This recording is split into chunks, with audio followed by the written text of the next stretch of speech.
बड़े बड़े योगेंद्र मुनेन्द्र संत निरंतर योगाभ्यास करते रहते हैं, तब कहीं जाकर के समाधि में एक झलक आपकी मिल पाती है। कितनी साधना करने के बाद आपका वह दिव्य दर्शन उन्हें प्राप्त होता है। पर इस भाग्यशाली को देखो, आपके मुख कमल की छटा का दर्शन करते करते इसने प्राण त्यागे और मरने के बाद भी देखो इनकी फटी फटी आंखें अभी भी आपको निहार रही हैं। इतना बड़भागी है, भगवान ने जब पाद प्रहार किया और उसका शरीर जब दूसरी तरफ लुढ़क गया, तब देवताओं को पूर्ण विश्वास हो गया कि इसका तो हो गया कल्याण। तब देवताओं ने अब जरा खुल करके भगवान की स्तुति करते हैं।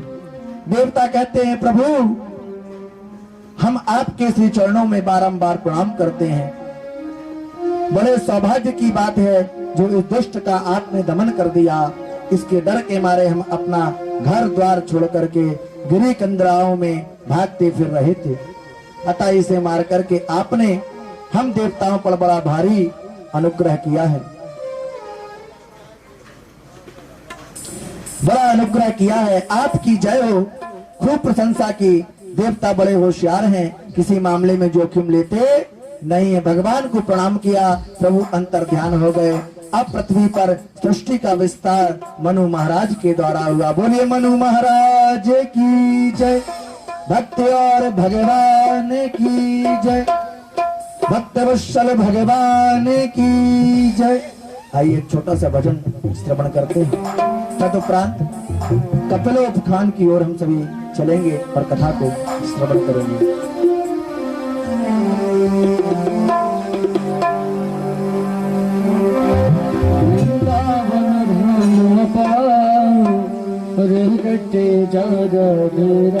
देखिए हमारे शिवम जी कह रहे हैं, वृंदावन धाम अपार रटे जा राधे राधे। तो जिसको ये लगता है यहाँ बैठे हुए लोगों को कि हाँ सचमुच वृंदावन धाम अपार है, उससे बड़ा कोई धाम नहीं है, वो दोनों हाथ उठा करके ताली बजाएगा, ठीक है। और जिसको ये लगता है कि नहीं वृंदावन धाम जो है वो अपार नहीं है, तो वो दोनों हाथों को ऐसे बांध करके जो है वो बैठ जाएगा, ठीक है। जिसको ये लगता है कि वृंदावन धाम अपार नहीं है, वो दोनों हाथ को बढ़िया से बांध देगा जैसे हमने बांधा है, ठीक है।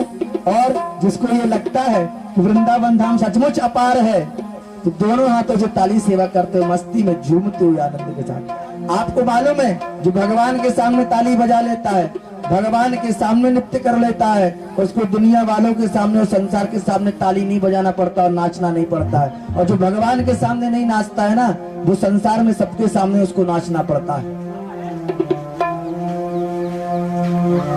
जो ताली बजाए है ना, उसकी किस्मत सुपर। जो पंडाल में बैठा हुआ भक्त ताली बजाए, उसकी किस्मत सुपर। और जो यहाँ बैठ करके ताली ना बजाए, उसकी किस्मत कहाँ? पंडाल के, उसकी किस्मत जो पंडाल लगा है उसके पीछे, ठीक है। जो यहाँ बैठ करके ताली बजाए, उसकी किस्मत सुपर। और जो यहाँ पंडाल में बैठ करके ताली ना बजाए, उसकी किस्मत पंडाल के पीछे, ठीक है। मस्ती में झूमते हुए आनंद के साथ।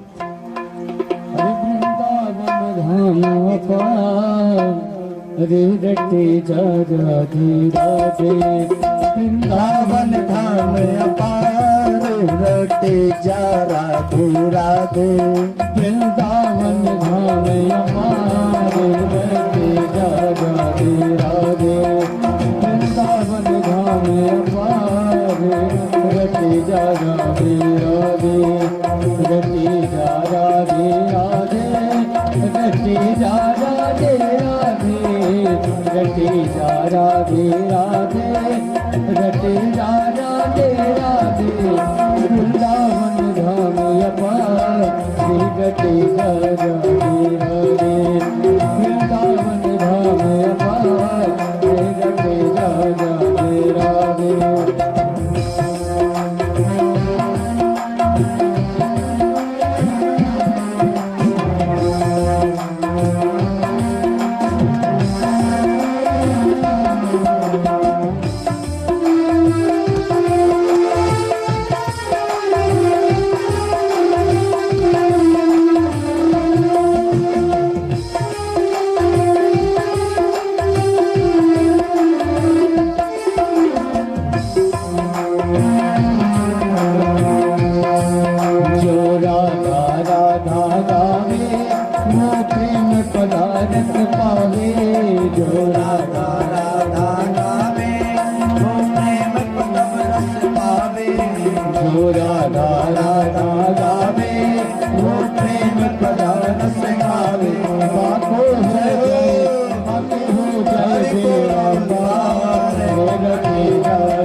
वृंदावन धाम अपार तेरा राधे राधे वृंदावन धाम अपार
तेरा राधे राधे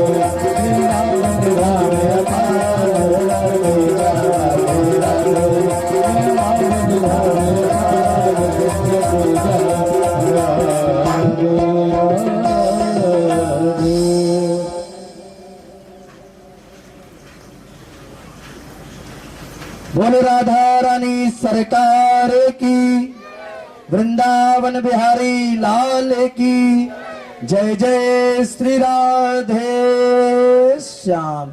हमने कहा था हाथ को ऊपर तक उठा लिया करो, भगवान हथेली देख लेंगे, कोई कमी होगी तो भर देंगे। उसमें भी उठाने में शर्म आते हैं, कई लोग ऐसे करते हैं देखिए, और कई लोग ऐसे करते हैं, ऐसे करते हैं कई लोग ना, कई लोग ऐसे करते हैं, कई ऐसे करते हैं, कई कहते हैं कि आगे वाले सोचते हैं कि हमने तो ऐसे कर लिया तो पीछे के वाले क्या सोचते हैं, अरे इनने तो कर लिया हम क्यों करें, हम तो दिख ही नहीं रहे, ऐसे ही करे रहो। ऐसा मत कीजिए, हमारी नजर से बच जाएंगे। पर आप याद रखिएगा, जगत का परम पिता परमात्मा सबको देख रहा है ना। सीसीटीवी कैमरा लगाई, देखिए इतने बड़े गोपाल जी बैठे ना, ये सीसीटीवी कैमरा है, ये आपको ही देख रहे हैं, ये मुझे नहीं देख रहे हैं, मुझे तो ये वाला कैमरा देख रहा है। पर आपको उस कैमरे से तो हम बच सकते हैं, पर आप लोगों के ऊपर जो सीसीटीवी कैमरा लगाया गया है, उस सीसीटीवी कैमरा से आप लोग बच नहीं सकते हैं। आपका वाला जो कैमरा है ना, वो बड़ा भारी महंगा कैमरा है, और हमको तो कुछ ही लोग देख रहे होंगे कैमरे में, पर आपको तो जगत को देखने वाला जो है वो स्वयं आपको देख रहा है सीसीटीवी कैमरा बन करके। इसलिए उसकी नजरों में साफ सुथरे रही है ना, भगवान की नजरों से आप बच नहीं पाएंगे। आगे श्रीमद् भागवत में मनु शत्रुपा की 3 बेटियों का वंश पहले सुनाया गया, बेटों की बात बाद में की गई। तीनों बेटियों में मंझली बेटी देवहूति का विवाह करदम जी के साथ हुआ। करदम जी ने विवाह के समय एक शर्त रखी कि एक संतान होते मैं विरक्त हो जाऊंगा। देवहूति ने शर्त को स्वीकार कर लिया। हर्षोल्लास पूर्वक विवाह संपन्न हुआ। पुत्री से विदा लेकर के माता पिता तो अपनी नगरी को लौट गए, पर शादी होते ही करदम जी समाधि लगा करके बैठ गए। कई वर्षों तक अखंड समाधि लगी रही, तो देवहूति अपना सारा श्रृंगार उतार करके पति की सेवा में समर्पित बनी रही। कई वर्षों के बाद जब समाधि खुली तो करदम जी ने देवहूति को देखा। देवहूति जी को देख करके करदम जी गदगद हो गए। करदम जी बोले, हे मानवी, अरे मनुपुत्री, अब तेरी सेवा से हम तेरी सेवा से बड़े प्रसन्न हुए। संसार में व्यक्ति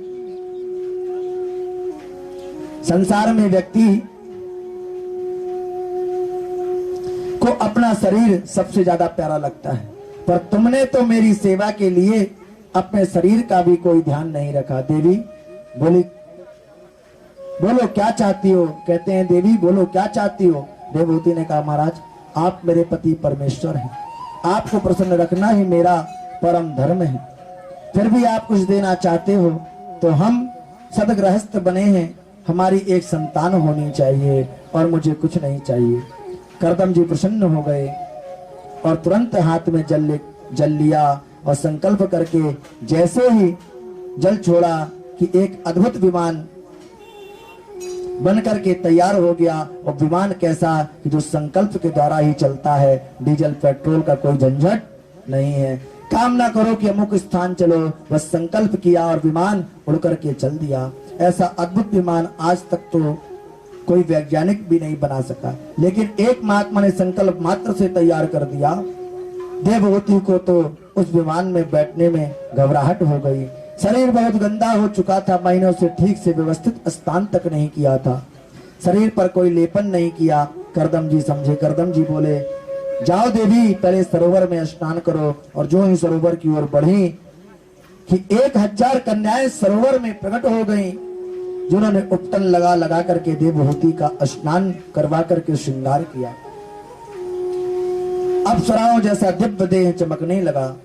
दोनों दंपति उस विमान में प्रविष्ट हुए और वर्षों तक विषयों को भोग करते हुए कालांतर में 9 बेटियों को जन्म दिया। अब एक दिन करदम जी सोचने लगे, वाह ये करदम, तू तो फंस गए चक्कर में।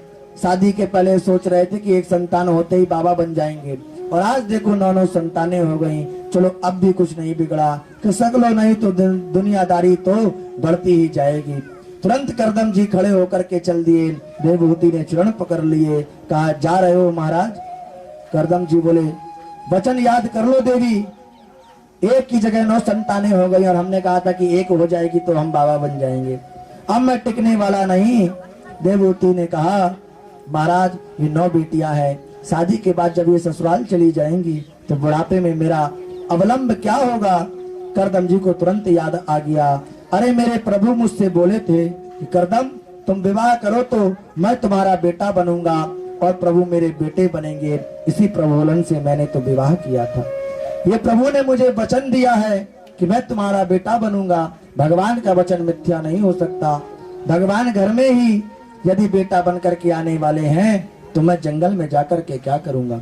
करदम जी रुक गए और बोले मैं तो भूल ही गया था, तू तो साक्षात नारायण की जननी बनने वाली है, बिल्कुल खेद मत कर। करदम जी रुक गए और अब की बार देवहूति गर्भवती हुई तो साक्षात प्रभु ही गर्भ में पधारे और कालांतर में देवहूति के गर्भ से भगवान का कपिल रूप में प्राकट्य हुआ। बोलिए कपिल देव भगवान की जय। कपिल भगवान के दिव्य दर्शनों के लिए स्वयं विधाता ब्रह्मा जी अपने 9 ऋषि पुत्रों के साथ आए। करदम जी ने स्वागत करते हुए कहा भगवान बड़ी कृपा की, आपके दर्शन हुए, एक निवेदन करना चाहता हूँ। मेरे घर में 9 बेटियां और आपके साथ में 9 बेटा, बढ़िया जोड़ा बन जाएगा, ना आपको भटकना पड़ेगा ना मुझे। ब्रह्मा जी प्रसन्न हो गए। ब्रह्मा जी तो सृष्टि के विस्तार के लिए वैसे ही तैयार थे। तुरंत 9 बेटियों का विवाह ऋषि पुत्रों से कर दिया गया। कला देवी का विवाह मर्ची से, अनुसुईया का विवाह अत्रि से, अरुंधति का विवाह वशिष्ठ से, ख्याति का विवाह भृगु जी से, शांति का विवाह अर्थवर्ण से, क्रिया का विवाह क्रतु से तथा विभु का विवाह पुलस्त से किया। 9 बेटियों का विवाह करके करदम जी ने विदा लिया। बोलिए भक्त वत्सल भगवान की जय। माता देवहूति पूछती हैं, हे प्रभु संसार में जितना सुख मैंने भोगा, इतने सुख की कोई स्त्री कल्पना भी नहीं कर सकती। भोगना तो दूर रहा, हर प्रकार की अनुकूलता, हर प्रकार का वैभव, मायके में मैं राजकुमारी बनकर के ठाठ से रही, ससुराल में भी करदम जैसे परम योगी संत मिले, कामद विमान में दिव्य भोगों का सेवन कराया, परंतु इतना सब पाने के बाद भी मेरी आत्मा अभी भी अतृप्त है, मेरा मन अभी भी असंतुष्ट है। बेटा आज मैं तुझे केवल अपना बेटा नहीं समझ रही, सुना है तू तो साक्षात भगवान है, ब्रह्म ज्ञान है, संपन्न है। मैं चाहती हूँ कि अपने ज्ञान का खड़ग उठाकर मेरे अज्ञान के वृक्ष को जड़ सहित नष्ट कर दो, मैं तुम्हारी शरण में हूँ।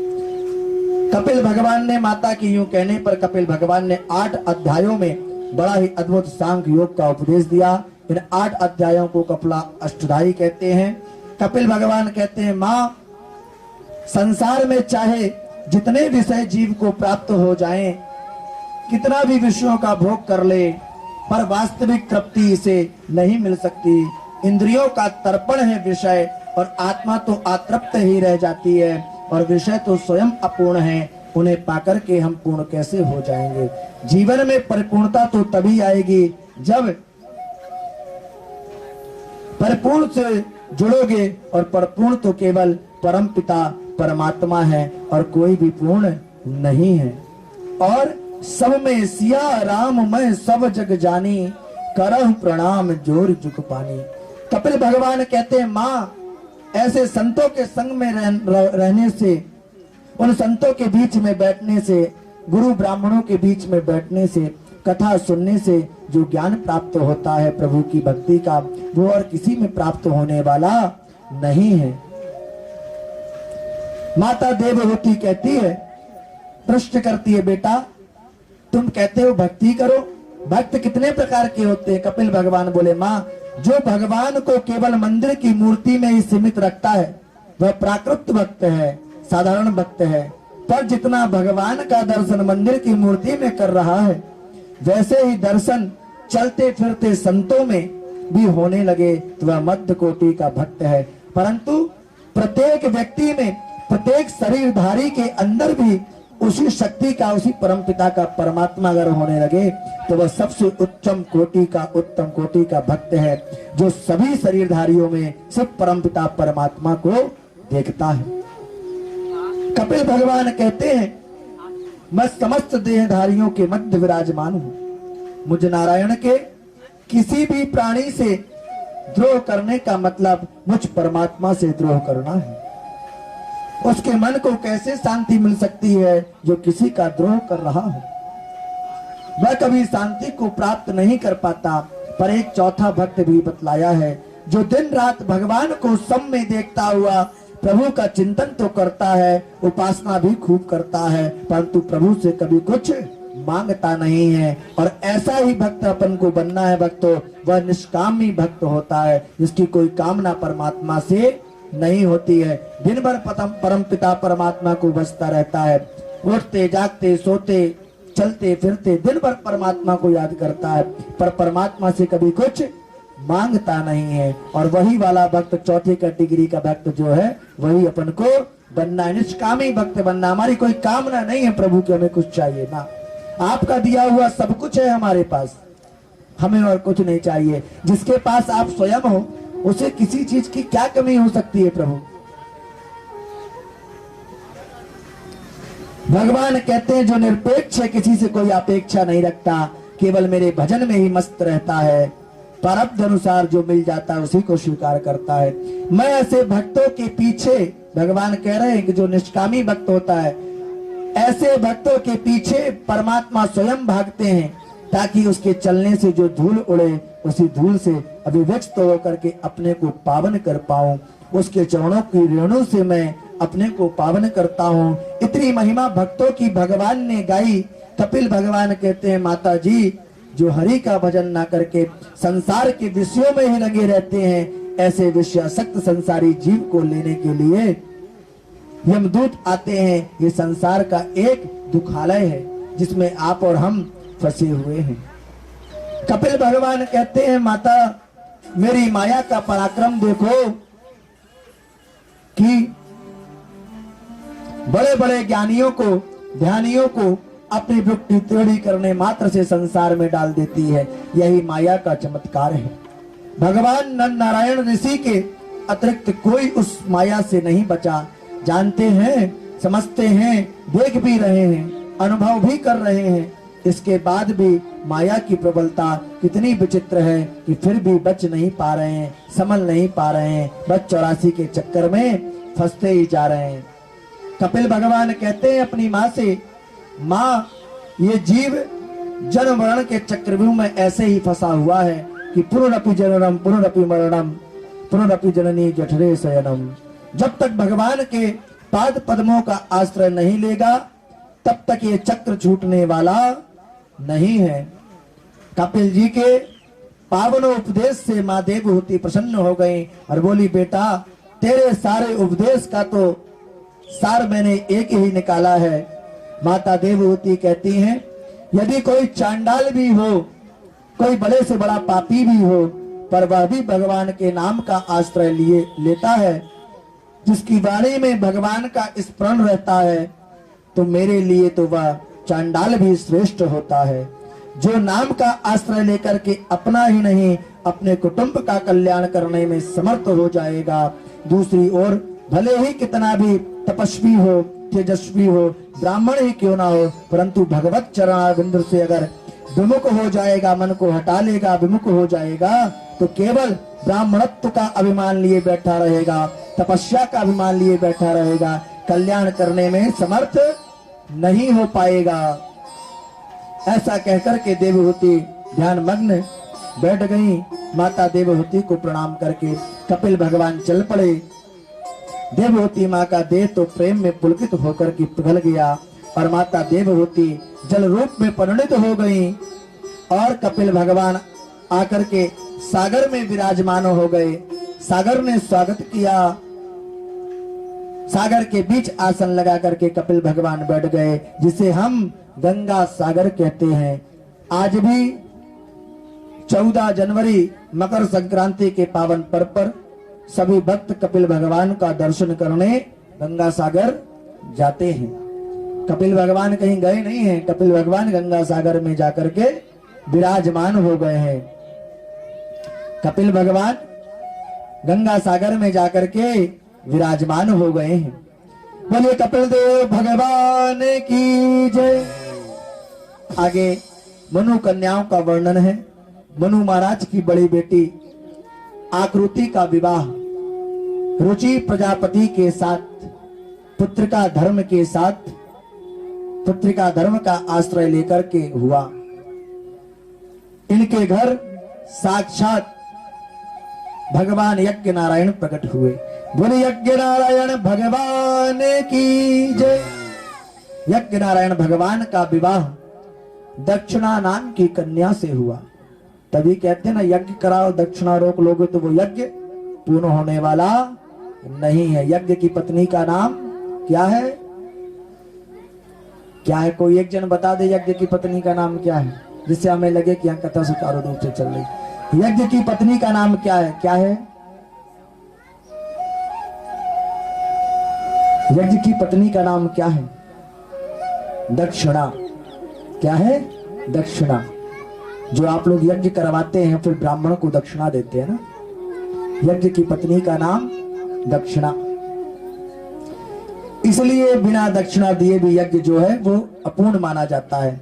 सुखदेव जी कहते हैं, परीक्षित, मैत्रेय मुनि विदुर जी को यह प्रसंग सुनाते हुए बोले, विदुर जी, देवहूति माँ की जो 9 बेटियां हुई थी उनमें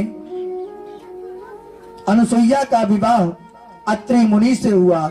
उनकी कोई संतानें नहीं हुई तो अत्रि ने तप किया। उस तपस्या से प्रसन्न होकर के ब्रह्मा विष्णु महेश ये तीनों देव प्रकट हो गए और बोले वरयम ब्रूयात।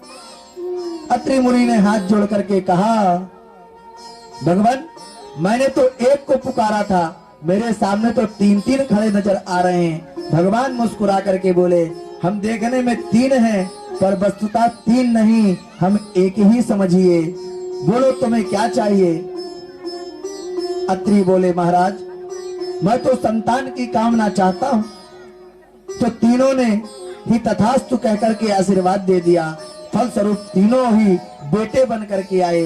ब्रह्मा जी के अंश से चंद्रमा का, भगवान शिव जी के अंश से दुर्वासा मुनि का और भगवान नारायण के अंश से अनुसुईया माँ के गर्भ से साक्षात भगवान दत्तात्रेय महाराज का प्रागट्य हुआ। बोले दत्तात्रेय भगवान की जय। अच्छा, दत्तात्रेय मुनि जो है वो भगवान के ही अवतार हैं। मैत्रेय मुनि कहते हैं, विदुर जी, मनु महाराज की सबसे छोटी बेटी प्रसूति देवी का विवाह दक्ष प्रजापति के साथ हुआ, जिनकी 16 बेटियां हुई। उन 16 कन्याओं में 13 कन्याएं धर्म की पत्नियां बनी। उनमें धर्म की मूर्ति नामक पत्नी के गर्भ से भगवान नर और नारायण ऋषि रूप में प्रकट हुए। ये आज भी बद्रीनाथ में विराजमान है। बोलिए बद्रीनाथ भगवान की। और स्वाहा नामक एक बेटी अग्निदेव को ब्याही गई, सुधा नाम की एक बेटी पितरों को ब्याही गई, स्वाहा नामक एक बेटी अग्नि को ब्याही गई। इसलिए कहते हैं जब अग्नि में स्वाहा करो तभी जो है हवन पूर्ण होता है। और सुधा नामक बेटी पितरों को ब्याही गई है ना, इसलिए जब हम पितरों को जल इत्यादि देते हैं, तर्पण वगैरह करते हैं, तो वहां स्वाहा शब्द का इस्तेमाल नहीं किया जाता है, सुधा शब्द का इस्तेमाल किया जाता है ना। जब आप पिंडदान वगैरह करेंगे, जल देंगे, तो जब जल गिरता रहता है ना, तो वहां सुधा सुधा सुधा कहते हैं ना, इसीलिए। क्यों? क्योंकि सुधा जो है वो पितरों को ब्याही गई थी, सुधा नामक बेटी। और एक बेटी भगवान शंकर को ब्याही गई, जिनका नाम सती देवी है। हो गई 16 कन्याएं। 13 धर्म को ब्याही गई, 13 धर्म को ब्याही गई, एक अग्निदेव को ब्याही गई, और सुधा नामक जो बेटी थी वो पितरों को ब्याही गई। कितनी हो गई? 15 हो गई, 15। अब जो 16वीं बेटी थी, एक बेटी जो बची, 16वीं बेटी, उस बेटी का विवाह भगवान शंकर के साथ हुआ, जिनका नाम सती देवी है। शिव पत्नी सती देवी को कोई संतत नहीं हो सकी, क्योंकि एक बार दक्ष ने भोलेनाथ का अपमान किया, जिसे देवी सती सह नहीं सकी, और माता सती ने अपना शरीर ही यज्ञ में त्याग दिया। विदुर जी चौंक गए, मैत्रेय मुनि से पूछा, भगवान आश्चर्य होता है, भगवान भोलेनाथ परम सुशील स्वभाव के हैं, साक्षात करुणावतार हैं, दया के मूर्ति हैं, शिव जी का अर्थ ही है, शिव का अर्थ ही है कल्याण। ऐसे कल्याण स्वरूप भगवान शिव से भला दक्ष ने द्वेष क्यों किया, और क्या इतना द्वेष किया जिसके फल स्वरूप माता सती को शरीर त्यागना पड़ा? कृपया करके इसका कारण बतलाइए। मैत्रेय मुनि कहते हैं, विदुर जी, एक बार पितामह ब्रह्मा ने समस्त देव परिकर बीच अपने प्रिय पुत्र दक्ष को प्रजापति घोषित कर दिया। प्रजापति का पद पाते ही दक्ष को बहुत अहंकार आ गया कि मैं तो अब प्रजापति बन। जब ये संसार के ब्रह्मा विष्णु महेश खड़े होकर के मेरा स्वागत ब्रह्मा विष्णु कर रहे हैं, तो फिर ये मेरी बेटी जिसको मैंने ब्याही है, वो शिव क्यों नहीं खड़े होकर के मेरा सम्मान कर रहा? इसी में बहुत सारा सभा में तर्क वितर्क जो था वो चलने लगा। और दक्ष कहता है, मैंने अपनी मृगलोचनी कन्या का विवाह इस मरकट लोचन के साथ कर दिया। ऐसे ऐसे कटु वाक्य बोले। भगवान शंकर तुरंत वहां से आ गए, आकर के कैलाश पर्वत पर विराजमान हो गए। एक दिन दक्ष के आंगन में दक्ष ने बड़ा भारी यज्ञ का आयोजन किया। सभी को बुलाया गया, सभी को बुलाया गया, पर भगवान शंकर को और माता सती को नहीं बुलाया गया। ना ही कोई संदेशा भेजा गया, ना ही कोई व्हाट्सएप किया गया कि चलो यार नहीं जा पा रहे तो व्हाट्सएप ही कर देते, हम कार्ड को स्वीकार कर लेते, वो भी नहीं किया गया। ना फेसबुक में डाला गया, कुछ नहीं किया गया, ना किसी से टेलीफोन करवाया गया। तो भगवान शंकर भी नाराज हो गए। अब कुछ समय बाद वो दिन आया जब से यज्ञ प्रारंभ होना था, तो सभी देवी देवताओं को बुलाया गया था। और सभी देवी देवता भी बड़े चतुर थे कि जब वो बड़े बड़े विमानों से जा रहे थे तो कैलाश पर्वत के ऊपर से ही निकल रहे थे। तो एक देवी ने कहा माता सती से कि अरे देवी, आज ये सुबह सुबह से सारे रथ किस ओर जा रहे हैं, सारे विमान किस ओर जा रहे हैं? तो देवी कहती है, क्यों सती, तुम नहीं जा रही हो? सती ने कहा, ये बड़ा भारी, देवियों ने कहा कि बड़े भारी आयोजन तुम्हारे पिताजी के यहाँ पर बड़े यज्ञ का आयोजन किया गया है, तुम्हें नहीं बुलाया गया क्या? माता सती कहती है, नहीं नहीं, ऐसी कोई बात नहीं है, आप लोग पहुंचिए, बुलाया तो होगा, निमंत्रण भी दिया होगा, हो सकता है पहुंच ना पाया हो नेटवर्क प्रॉब्लम के कारण, बुलाया तो होगा। जब माता सती को जानकारी मिली कि मेरे पिता के घर में इतना भव्य यज्ञ का आयोजन हो रहा है और मुझे नहीं बुलाया गया। भगवान शंकर से प्रार्थना करने लगी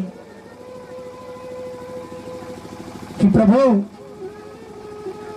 मुझे वहां जाना चाहिए। आज मेरे अच्छा माताएं जो है ना, जब उनको मायके जाना होता है ना, तो पति देव से वो बहुत प्रेम पूर्वक प्रश्न पूछती हैं कि सुनिए कार्ड आया होगा, है ना, मोबाइल में बैलेंस वगैरह ना रहा होगा तो व्हाट्सएप देख नहीं पाए, पर उन्होंने कार्ड भेजा ही होगा। अगर हमारे मायके में कार्यक्रम हो रहा है तो निश्चित तौर से हमें बुलाया गया होगा, पर क्या करें, कार्ड घर तक पहुंच नहीं पाया। हो सकता हम कहीं चले गए हो, ताला लगा हो घर में, तो नहीं बुलाया हो। माता सती भी भगवान भूत भवन भोलेनाथ को उसी प्रकार समझा रही हैं। भगवान शंकर ने कहा कि अरे कोई कार्ड आया नहीं है, कोई सूचना हमें यज्ञ की दी नहीं गई है, कोई खबर हमारे पास आई नहीं है, तो हम आपको कैसे भेज दे, कैसे हमें जानकारी लगे कि किसी यज्ञ का आयोजन किया गया है। माता सती ने कहा नहीं प्रभु, जरूर बुलाया होगा, जरूर कार्ड भेजा होगा, पर वो पहुंच नहीं पाया है। माता सती काफी भगवान शंकर को बनाने लगी।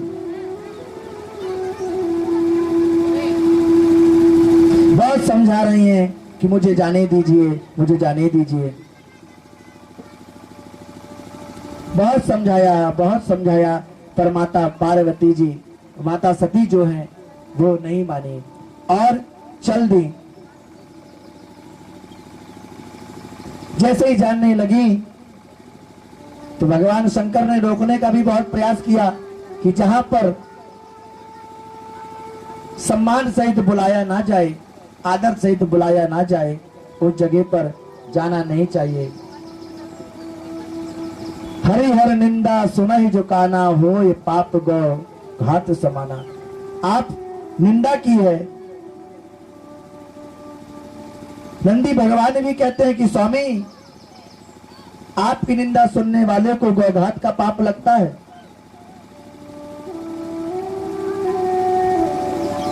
सती जी कहती हैं, हे भोलेनाथ जरा दृष्टि उठा करके देखो, ऊपर से देख लीजिए।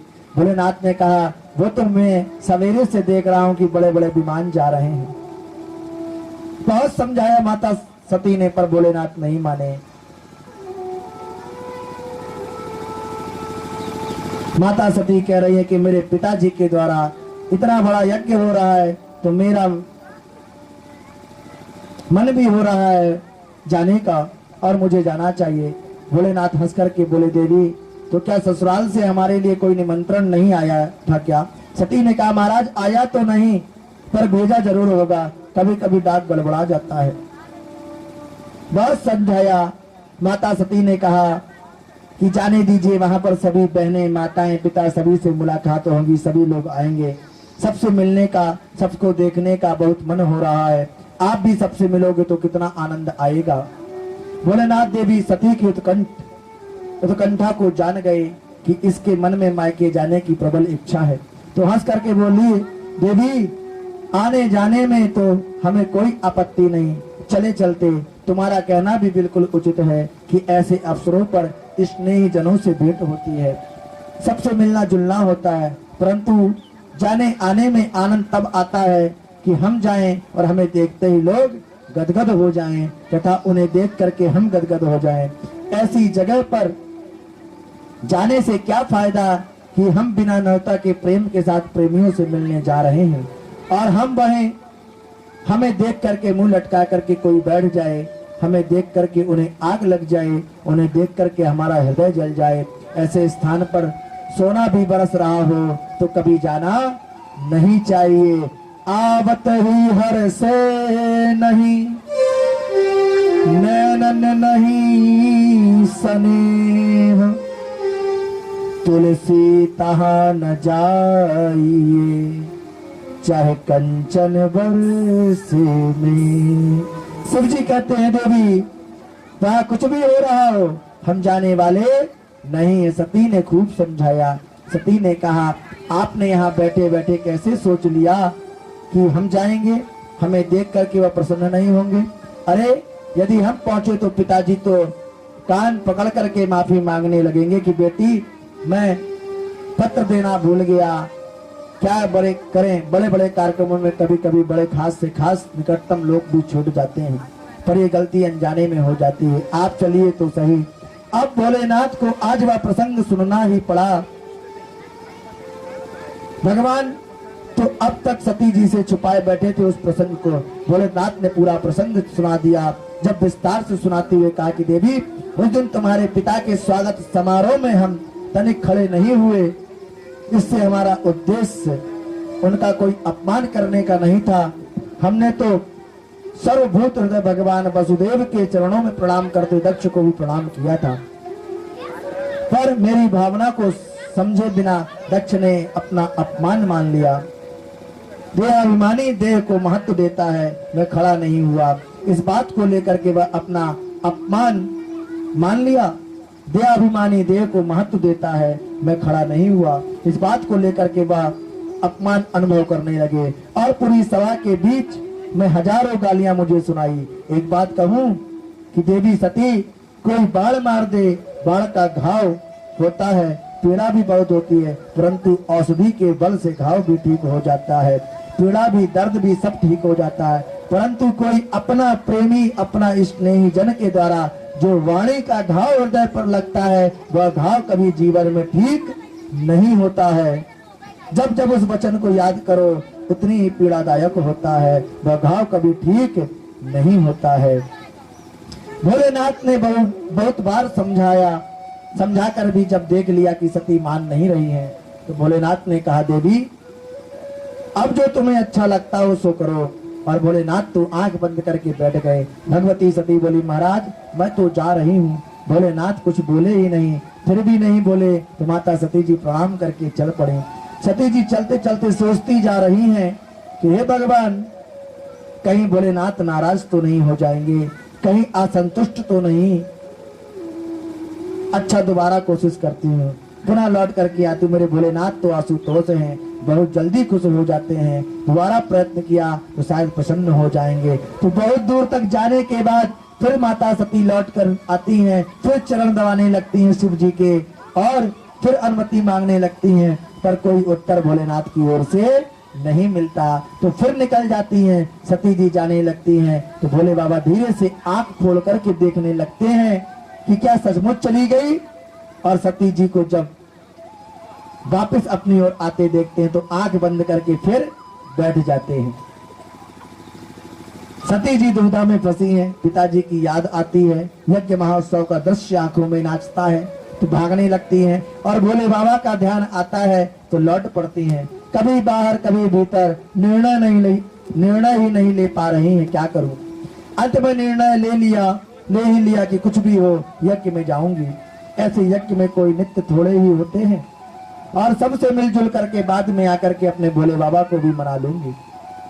नंदीश्वर आदि गण दौड़े दौड़े आए, माता जी हम शिव को कहते आप पैदल अकेली जावे, हमारे लिए धिक्कार है, आज्ञा करो माँ कहाँ चलना है। भगवती सती बोली, मेरे पिताजी के यहाँ बहुत बड़ा यज्ञ हो रहा है, चलना चाहो तो तुम लोग भी चलो। सब भूत प्रेत आदि भी भगवती के साथ जय जयकार बोलते हुए चलने के लिए तैयार हो गए और चल पड़े। गणों से घिरी हुई सती महारानी यज्ञ स्थल में पहुंच गई। कल तक माँ के चरणों में जो देवता साष्टांग दंडवत करते थे, आज उन्होंने जब देखा तो तुरंत मुंह घुमा लिया। माता सती को देख करके सभी ने अपना अपना मुंह घुमा लिया, अनदेखा कर दिया। सती जी को ये व्यवहार अटपटा लगने लगा। कोई भी ठीक से बात नहीं कर रहा है, कोई प्रणाम दंडवत नहीं कर रहा है। दक्ष का सख्त आदेश था कि शिव संबंधी कोई भी हो, उससे जो भी संबंध रखेगा वह मेरा दुश्मन। बहनों ने देखा, अभिनंदन किया, आओ आओ बहन सती, तेरे बिना तो हमारा मन ही नहीं लग रहा है। और हमने सुना कि पिताजी ने तुम्हें निमंत्रण ही नहीं दिया। अरे हमें तो बड़ा बुरा लगा, पर कोई बात नहीं, अपना तो घर है, घर में निमंत्रण की क्या प्रतिज्ञा करना। बहन तूने आकर के बहुत अच्छा किया। सती ने सोचा, मुझे इनसे क्या मतलब, मायके में सबसे अधिक महत्व तो माता का होता है, अन्यथा कोई पूछने वाला नहीं होता। केवल औपचारिकता निभाई जाती है। इसलिए सती ने सबसे मन हटाया और सीधे मां से मिलने के लिए चली गई। वास्तव में देवी सती के ना आने की हार्दिक पीड़ा यदि थी तो केवल उनकी मां के हृदय में। इतना बड़ा उत्सव हो रहा है परंतु माता प्रसूति अपने कक्ष में बड़ी दुखी होकर के बैठी है। बहुत दुखी होकर के बैठी है कि अचानक अपने भवन में अपनी बेटी सती को प्रवेश करते हुए देखा। प्रसूति माता का हृदय तो वात्सल्य से भर गया। तुरंत वेग से दौड़ करके पुत्री को अंक में भर करके हृदय से लगा लिया। सादर भेल मिली एक माता, भगिन मिली बहुत मुस्काता। बड़े आदर के साथ भुजा पसार करके जब देवी प्रसूति मां ने पुत्री को हृदय से लगाया तो सती जी के मन में को थोड़ी सी शांति मिली। और जब यज्ञ मंडप में जाकर के दुष्टपात किया तो छोटे से छोटे देवताओं के भी हिस्से जो थे वो अलग अलग व्यवस्थित रखे हुए थे यज्ञशाला में। पर देवादिदेव महादेव शिव जी का पूरे यज्ञ में कोई स्थान नहीं। अब तो सती मां से यह सह नहीं गया। एक पतिव्रता अपना अपमान सह सकती है भक्तों, परंतु अपने पति परमेश्वर का अपमान उससे कदापि सहा नहीं जा सकता। तुरंत भगवती सती क्रोध में भर गई। मैत्रेय मुनि कहते विदुर जी, भगवती सती ने जब क्रोध पूर्वक चारों तरफ दृष्टि डाल करके देखा तो ऐसा लग रहा था कि जैसे माता सती आज 10 दिशाओं को दग्ध कर देंगी। माता सती के नेत्रों में अंगारे बरसने लगे। दक्ष प्रजापति को ललकारना प्रारंभ किया, अरे प्रजापति, तुझे ये पद क्या मिल गया कि तुम इतने ईमानदार हो गए कि तुमने उन भगवान शिव का अपमान किया जो साक्षात कल्याण स्वरूप ही है। सकल्याणम करोति इति शंकरा, जो मानव मात्र का कल्याण करने के लिए विराजमान है वही शंकर है। शिव का तो अर्थ ही है कल्याण करना। एक बार भी जिसकी वाणी से शिव शिव ये 2 अक्षर निकल गए तो उसके जीवन के पाप जो हैं वो पल भर में भस्म हो जाते हैं। माता सती कहती हैं शिवनाथ मुख से निकला कि जीवन भर के पाप शीघ्र ही समाप्त हो जाते हैं। शास्त्र कहते हैं हमारे स्वामी शिव जी का अपमान करने वाले की जीभ काट लो, और इतनी सामर्थ्य तुम में नहीं है तो कान में उंगली डालो और चले जाओ वहां से, पर ना तो मैं तुम्हारी जीभ ही काट पाऊंगी क्योंकि तुम मेरे पिता हो, और कान में उंगली डाल करके यदि घर लौटूंगी तो भोलेनाथ पहुंचते ही कहेंगे कि आओ दक्ष कुमारी, आओ दक्षिणी देवी, मायके में क्या स्वागत हुआ, तो क्या कहूंगी, क्या जवाब दूंगी। मैं भोलेनाथ को कितना विश्वास देकर के आई थी कि मुझे तुम्हारे प्रेम पर कितना विश्वास था। मैं बिन बुलाए पागलों की तरह आ गई और तुमने मेरे स्वामी का यहाँ यज्ञ में अपमान किया। मुझे सबसे बड़ी पीड़ा इस बात की होगी जब भोलेनाथ मुझे दक्ष कुमारी कहकर के पुकारेंगे।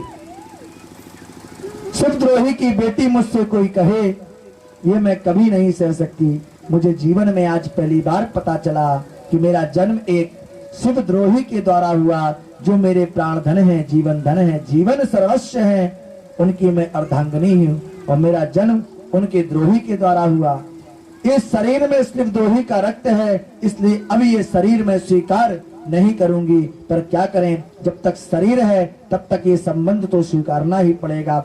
अतः इस संबंध को समाप्त करने के लिए आज मैं ये शरीर ही समाप्त कर दूंगी। मेरा ये शरीर तेरे द्वारा उत्पन्न है दक्ष, इसलिए अब मैं इसे धारण नहीं करूंगी। और इतना कह करके माता भगवती ध्यान मग्न बैठ गईं और भोलेनाथ के चरणों का ध्यान करते करते दिव्य अग्नि में देह से प्रकट हो गईं और माता सती ने उस दिव्य अग्नि में अपना पंच भौतिक देह को समाप्त कर दिया। जो भूत प्रेत आदि गण माता सती के साथ आए हुए थे, उन्होंने ये सब दृश्य देखा और सुना तो एकदम क्रोधित हो गए और मारो काटो चिल्लाते हुए यज्ञशाला के ऊपर टूट पड़े।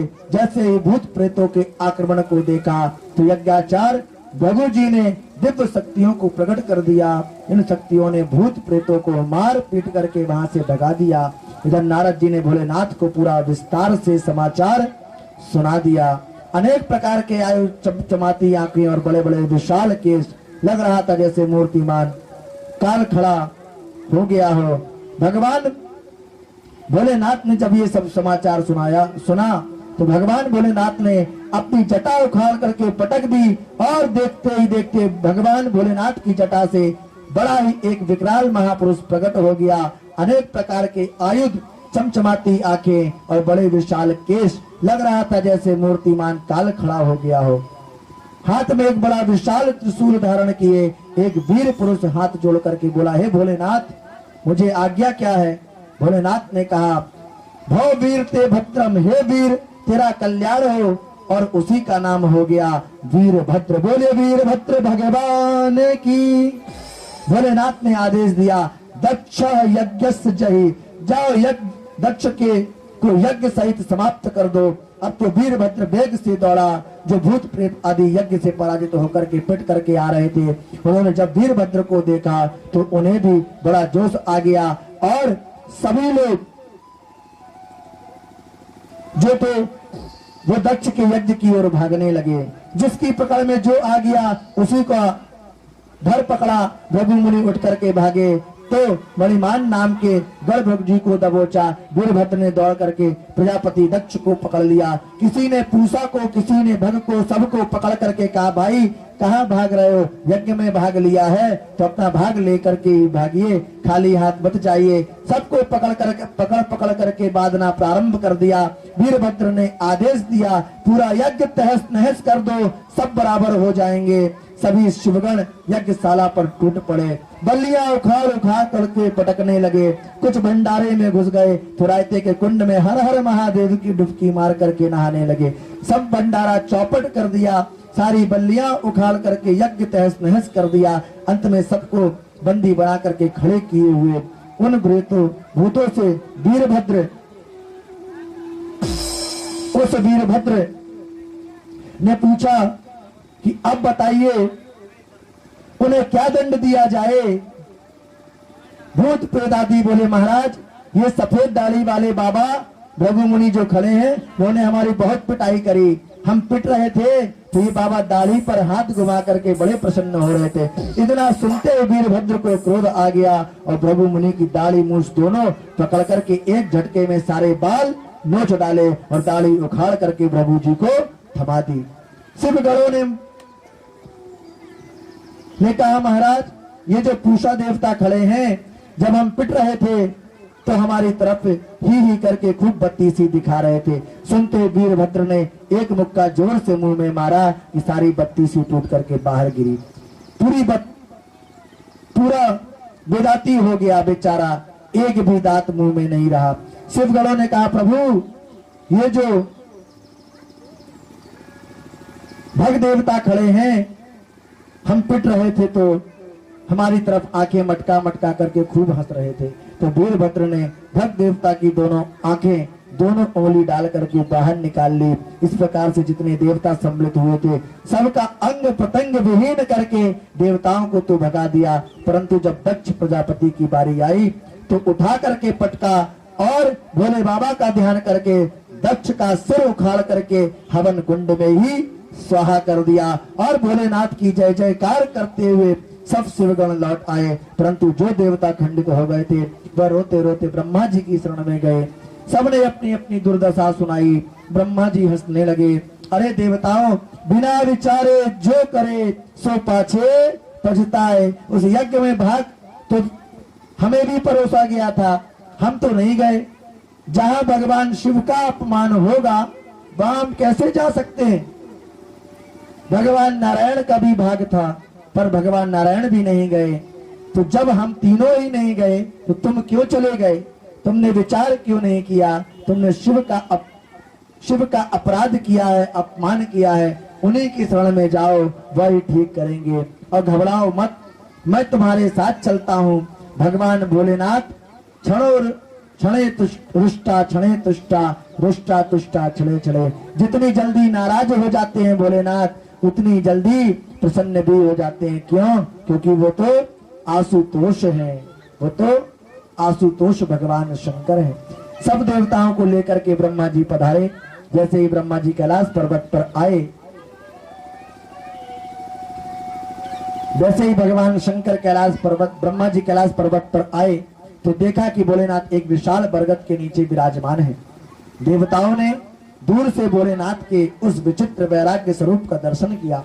ब्रह्मा जी से बोले, महाराज आप ही वहां पधारिए और उचित लगे तो हमें इशारा कर देना, हम तुरंत दौड़ करके आ जाएंगे।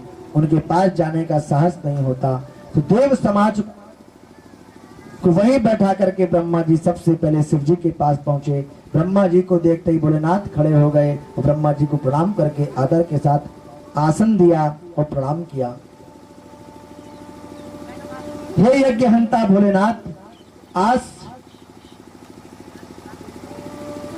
मैं क्या करूं, मुझे कुछ समझ नहीं आ रहा। जैसे बावन भगवान कश्यप जी को पिता होने के नाते प्रणाम करते हैं, भगवान बावन साक्षात नारायण विष्णु हैं, पर व्यवहार जगत में कश्यप जी उनके पिताजी बने हैं, इसलिए बावन भगवान को प्रणाम करना पड़ता है। उसी प्रकार भगवान भोलेनाथ तो समस्त देवताओं के परम पूज्य हैं, परंतु व्यवहार में ब्रह्मा जी की भक्ति से प्रकट होने के नाते उन्हें पिता मान करके प्रणाम कर रहे हैं। ब्रह्मा जी ने दूर खड़े होकर के देवताओं को इशारा किया, मौका बहुत अच्छा है, जल्दी आओ। सभी देवता दौड़ करके आए और सभी देवता लोग दौड़ करके आए और सब भोलेनाथ के चरणों में साष्टांग दंडवत करने लगे। ब्रह्मा जी ने थोड़ी सिफारिश कर दी, महाराज इन पर दया करो। भृगु जी ने अपने मन की बात कहनी चाहिए। कुछ पर इनका स्वभाव था कि बात करते समय दाढ़ी पर हाथ फेरते थे, तो स्वतः जैसे ही दाढ़ी पर हाथ फेरने के लिए हाथ ऊपर उठा कि दाढ़ी में एक भी बाल नहीं। इतने बेचारे शर्मिंदा हुए कि मुंह लटका करके ही रह गए, कुछ बोल नहीं पाए। ब्रह्मा जी ने कहा, हे भोलेनाथ, अब इन पर दया करो कि बिना दाढ़ी के रह ही नहीं पाएंगे। इनके स्वभाव में आ गया है और इनकी दाढ़ी आपके विरोधी यज्ञ में स्वाहा हो गई। भोलेनाथ भी मुस्कुरा पड़े, अच्छा ठीक है, पूरी दाढ़ी तो नहीं, परंतु आगे थोड़ी थोड़ी सी दाढ़ी आपको लग जाएगी, जाओ हमारा आशीर्वाद है। रघु जी बोले, बस बस महाराज, इतने में काम चल जाएगा, कुछ होना जरूर चाहिए। पूसा देवता तुरंत आगे बढ़े, देखो महाराज, मुंह में एक भी दांत नहीं बचा, सारी दंतावली बाहर निकाल ली थी आपके गड़ों ने, कैसे भोजन करूं? भोलेनाथ ने कहा, सतुआ घोल घोल करके पियो, दांतों की क्या जरूरत है? दांतों की कोई जरूरत नहीं। भक्त देवता ने कहा, देखो आंखें फोड़ दी, मैं तो अंधा ही हो गया। भोलेनाथ ने कहा, तुम मित्र देवता की दृष्टि से देख सकोगे। इस प्रकार से समस्त देवताओं को स्वस्थ करते हुए जब भोलेनाथ थोड़े से अनुकूल दिखाई पड़े, तब देवताओं ने कहा, सरकार चल करके उस यज्ञ को भी पूरा सफल कर दीजिए। भोलेनाथ ने कहा, यज्ञ में भाग तो मिलने वाला ही नहीं है, हम जाकर के क्या करेंगे? सारे देवता एक स्वर में बोले, हे यज्ञहंता भोलेनाथ, आज से जो भी यज्ञ में सामग्री अवशेष बचेगी, वह अवशिष्ट सामग्री आपका ही भाग माना जाएगा। भोलेनाथ उस बात से संतुष्ट हो गए, जो बच जाए वो ही बहुत है। सारे देवता भोलेनाथ को मना करके ले आए। भोलेनाथ से कहा, महाराज यज्ञ सफल करो। भोलेनाथ ने कहा, यजमान को बुलाओ। देवता बोले, सरकार अच्छा, इस यज्ञ में यजमान कौन था? इस यज्ञ में यजमान कौन था? जो कथा आप सुन रहे हैं, उस यज्ञ में यजमान कौन था?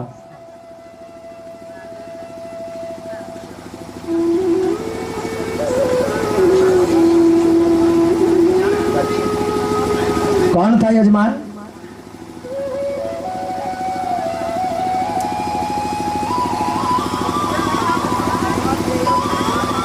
कौन था यजमान इसमें?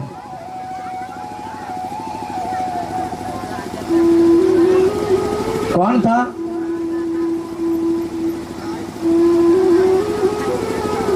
किसी को नहीं मालूम ये यज्ञ किसके यहाँ हो रहा था? अरे जिसके यहाँ हो रहा होगा वही ना यजमान होगा।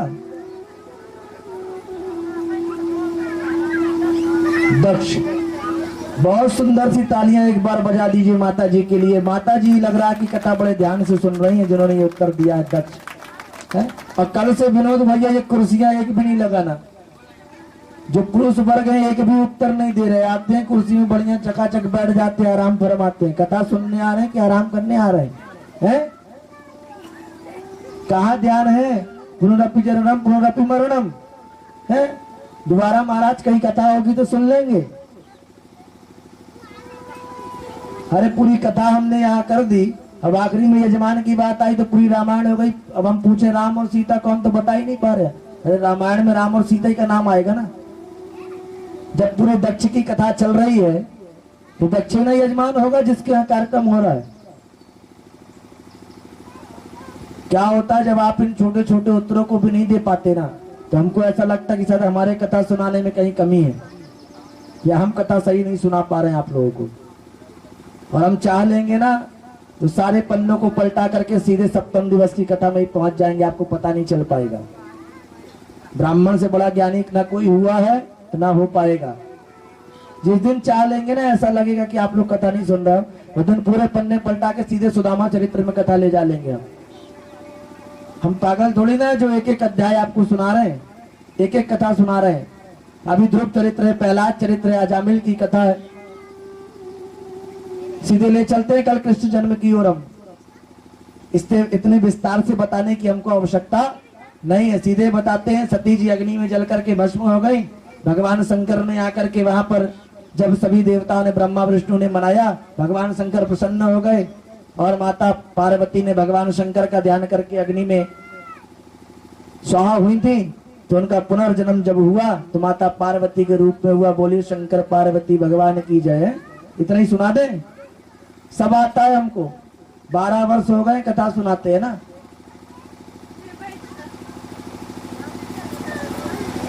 और 425वीं कथा ही हम अपनी कह रहे हैं।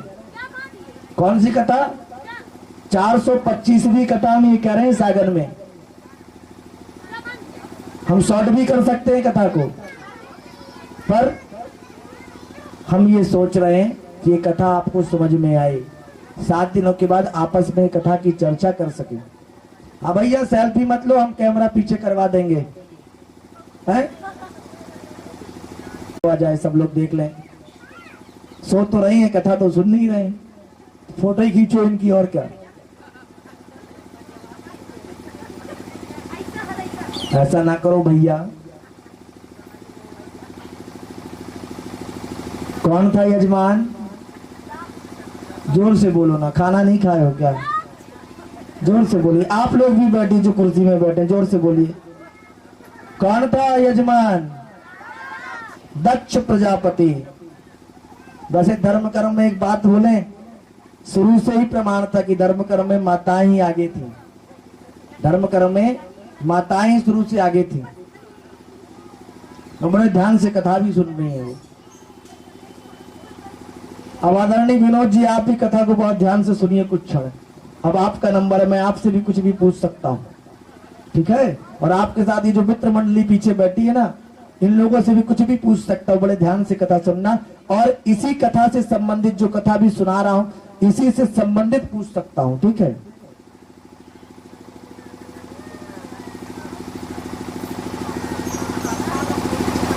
सभी देवता बोले सरकार, भोलेनाथ से महाराज यज्ञ को सफल करो। भोलेनाथ ने कहा यजमान को बुलाओ।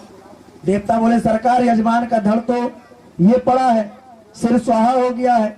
भोलेनाथ को ससुर जी की दुर्दशा देख करके दया आ गई, तुरंत बकरे का सिर जोड़ करके ससुर जी को पुनर्जीवित कर दिया। दक्ष के धड़ में जब बकरे का सिर लगा करके पुनर्जीवित हुए तो भोलेनाथ की महिमा को समझा। सती जी के वियोग का स्मरण आया तो गदगद कंठ हो गया और नेत्र सजल हो गए दक्ष के।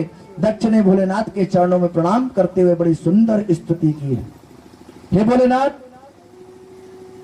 आपने मुझे दंड दे करके मुझ पर बड़ा भारी अनुग्रह किया था, क्योंकि मैं बहुत उदंड हो गया था। और दंड किस लिए दिया जाता है कि सुधर जाओ, और दंड उसी को दिया जाता है जिसे हम अपना समझते हैं। कई बच्चे उत्पात मचा रहे हो, उदंडता कर रहे हो, तो हमें अनदेखा करके चले जाएंगे कि हमें क्या लेना देना। पर उनमें से कोई बच्चा दिखाई पड़ जाए जो उन उदंडों के साथ स्वयं उदंडता कर रहा हो, तो हम उसे जरूर पकड़ करके चपत लगा देंगे। दक्ष प्रजापति भोलेनाथ की मधुर स्तुति कर रहे हैं, पर बकरे का मुंह है तो बकरे की भाषा में बोल रहे हैं। सुन सुन करके भोलेनाथ को बड़ी हंसी आ रही है कि आज हमारे ससुर जी बकरे की आवाज में बोल रहे हैं। इसलिए आज भी भोलेनाथ के भक्त जब भगवान शिव की पूजा करते हैं तो क्या बोलते हैं? बम बम बम बम बम बम बम बोलते हैं। वो इसीलिए बोलते हैं, क्यों? क्योंकि जब दक्ष को बकरे का सर लग गया था ना, तो वो कुछ बोल नहीं पा रहा था, सिर्फ बम बम बम बम बम ही बोल रहा था। तो जब भक्त भगवान शंकर की पूजा करते हैं और बम बम बोल देते हैं तो भगवान शंकर को अपने ससुर जी की याद आ जाती है और वो बड़े प्रसन्न हो जाते हैं। बोले शंकर भगवान की जय। और भोलेनाथ को ससुर जी की याद आ जाती है, भोलेनाथ प्रसन्न हो जाते हैं।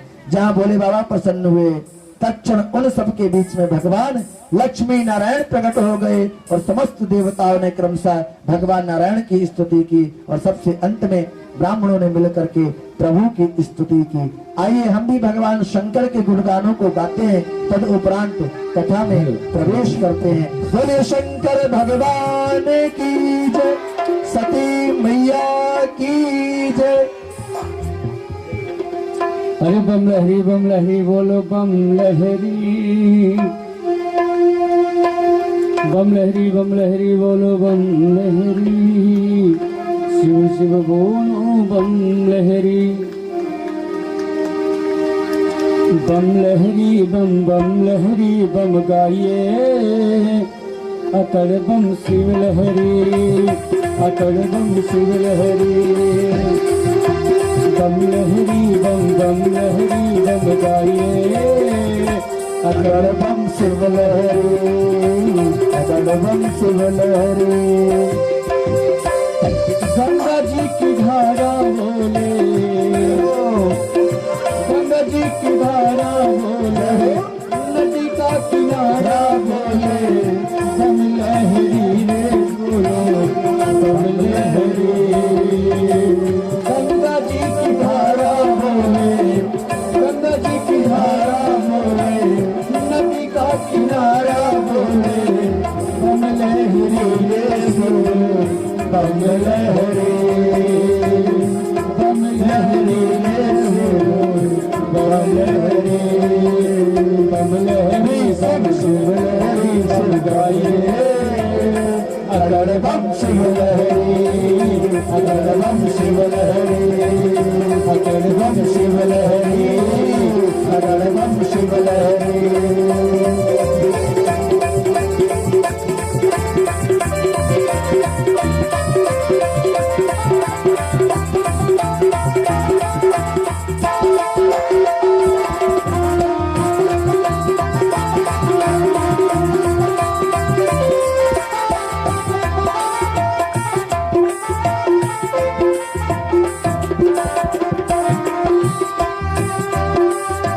नारद जी की बीड़ा बोले, नारद जी की बीड़ा बोले। बम लहरी रे शिव बम लहरी। नारद जी की बीड़ा बोले, नारद जी की बीड़ा बोले। सागर और मीरा बोले। बम लहरी रे शिव बम लहरी। बम लहरी रे शिव बम लहरी। शिव शिव लहरी बम गाइए। अगर बम शिव लहरी, अगर बम शिव लहरी। बम लहरी शिव शिव लहरी शिव गाइए। अगर बम शिव लहरी, अगर बम शिव लहरी।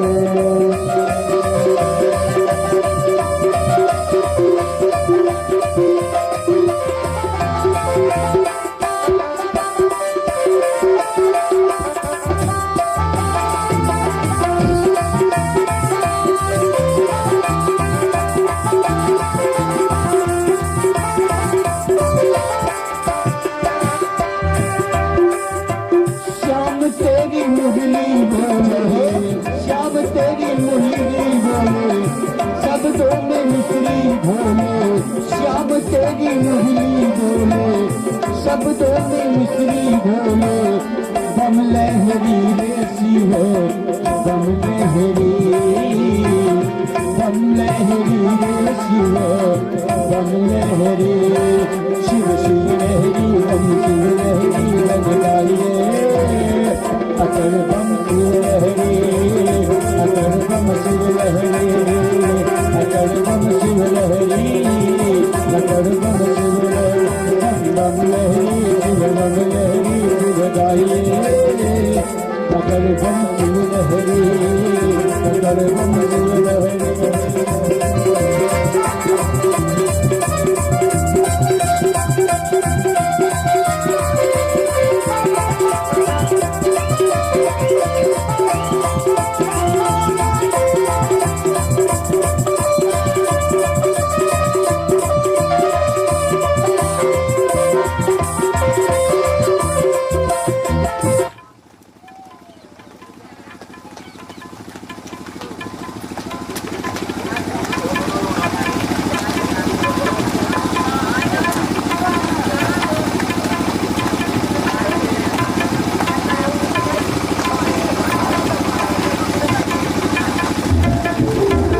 हम भी उत्तान पाद हैं, हर हमारे भी दो रानियां हैं, सुनीति बुद्धिमानी और सुरुचि मनमानी। सुनीति बुद्धिमता कहती है कि ऋषियों ने शास्त्रों में जो आज्ञा दी है तद अनुसार आचरण करो, सुखी रहोगे। परंतु सुरुचि मनमानी बुद्धि कहती है भैया शास्त्र पुराने पड़ गए हैं, अब तो शास्त्र का चलना संभव नहीं है, इसलिए जो अच्छा लगे जैसा उचित लगे वह करो। एक बार ध्रुव जी महाराज अपने पिताजी श्री से मिलने गए। परिचय पाते ही पुत्र को अंक में हृदय से लगा करके गोद में बैठा लिया पिताश्री ने। परंतु जब सौतेली माँ सुरुचि ने देखा कि ध्रुव का हाथ पकड़ करके नीचे उतार दिया, अरे बेटा ध्रुव, तू भले ही राजा का बेटा है तो क्या हुआ, तेरी कोख मेरी कोख से तेरा जन्म नहीं हुआ, इसलिए ये तेरा मनोरथ दुर्लभ है, दोबारा कभी इस सिंहासन पर बैठने का साहस मत करना। ध्रुव जी बोले माता केवल मैं इसलिए नहीं बैठ सकता इस सिंहासन पर कि मैं तुम्हारा बेटा नहीं हूं, तो अब ये बतलाइए इस सिंहासन पर बैठने के लिए क्या करूं। सुरुचि बोली एक ही उपाय करो, सिंहासन पर तुम बैठना ही चाहे तो पहले तपस्या कर, प्रभु प्रसन्न होकर के वर मांगेंगे, मांगने को कहें तब मांग लेना कि मेरा जन्म तो सुरुचि माँ के पेट से हो, फिर इस शरीर को त्याग करके मेरा पुत्र बन करके पैदा होना, तब तुझे सिंहासन मिलेगा। इन वचनों ने भक्त और भगवान दोनों का अपमान कर दिया। सुरुचि भक्त का तो अपमान कर ही रही है, साथ ही साथ भगवान का भी अपमान हो रहा है, क्योंकि यहाँ सुरुचि अपने गर्भ को भगवान से भी बड़ा बता रही है। पहले तपस्या करेगा तब भगवान मिलेंगे, और जब भगवान मिलेंगे तब तुझे मेरे गर्भ में आने का अवसर मिलेगा। इसका मतलब कि सुरुचि का गर्भ भगवान से भी ऊपर है। ध्रुव जी महाराज तो इस अपमान का घूंघट घूट पी करके रोते रोते घर को चल दिए। जैसे सर्प को किसी ने डंडा मार दिया हो तो ऐसा घायल सर्प जैसे फुफुकाराता है, ऐसे फुसकुराते हुए लंबी सांस लेते हुए ध्रुव जी घर को लौटे। रोते हुए अपने बेटे को जब सुनीति माँ ने देखा तो दौड़ करके अंक में हृदय में से लगा लिया। सुनीति ने पूछा बेटा क्या बात हो गई, किसने तुम्हारा अपमान किया। कंठ अवरुद्ध होने से ध्रुव जी कुछ कह नहीं पाए, पर उनके साथियों ने पूरा वृतांत सुना दिया। बालकों का हृदय तो एकदम निष्कपट होता है भक्तों, जैसा देखा वैसा ही सुना दिया। मैत्रेय जी कहते हैं विदुर जी जैसे खिलती हुई लता आग की ज्वालाओं से झुलस कर मुरझा जाती है, ऐसे ही सुनीति माँ का खिला हुआ वह मुस्कुराता मुख कमल इस बात को सुनकर के झुलस गया। इतना सब सुनकर भी हृदय तो शोक की आग में जल उठा, परंतु फिर भी अपनी वाणी से एक भी शब्द सुरुचि के विरोध में नहीं बोला, उल्टे सुरुचि के वचनों का अनुमोदन करने लगी।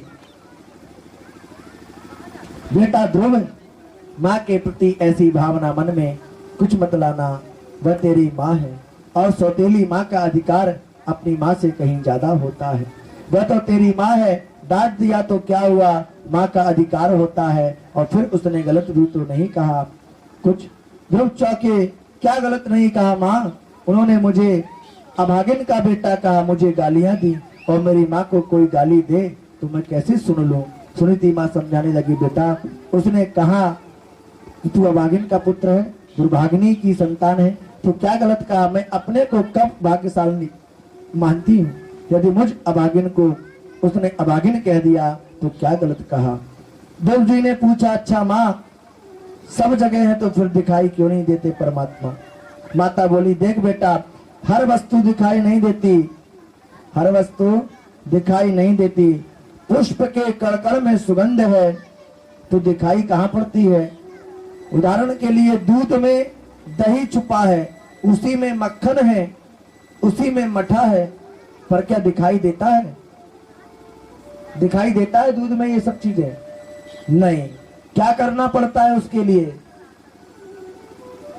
क्या करना पड़ता है? मंथन करना पड़ता है ना। जब दूध का आप मंथन करेंगे तो उससे दही बनेगा, फिर मक्खन बनेगा, है? मंथन करते हैं ना दूध से ही। दूध के कण कण में दही, मक्खन, मट्ठा ये सब छुपा हुआ है पर दिखाई नहीं देता, उसके लिए हमें मंथन करना पड़ता है। उसलिए संसार के इसी प्रकार संसार के कण कण में परम पिता परमात्मा छुपा हुआ है। जिस प्रकार दूध में दही को देखने के लिए मंथन करना पड़ता है, उसी प्रकार कण कण में परमात्मा को देखने के लिए हमें चिंतन करना पड़ेगा। भक्तों हमें भी मंथन करना पड़ेगा। कौन सा मंथन करना पड़ेगा? भगवान की भक्ति का, भगवान के चरणार बिंदों का हमें मंथन करना पड़ेगा। तभी हमें जगत में के कण में जो है वो भगवान के दर्शन होंगे। हम कहते हैं कि ये कण में भगवान है पर दिखाई नहीं देता। भक्तों हम इलाहाबाद जाए, गंगा जी जाए और डुबकी मारे और एक पत्थर मिल जाता है तो हम उठा करके ले आते हैं और घर के आंगन में रख करके पूजने लगते हैं, कहते हैं कि ये शंकर है। कहते हैं ना, ये बात सत्य है भक्तों।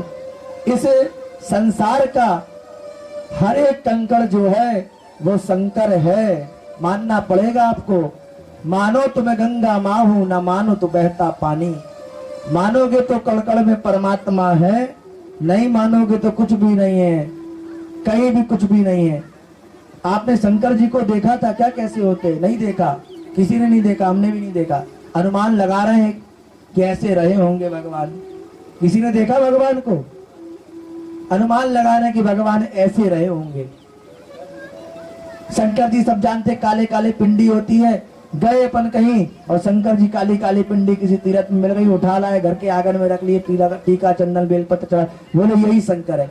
अरे भक्तों, जब गंगा जी में डुबकी मारने से कंकड़ को उठा लिए, वो कंकड़ को जब हमने शंकर मान लिया, तो फिर कड़कड़ में जो परमात्मा है, कड़कड़ में परमात्मा को क्यों नहीं ढूंढते?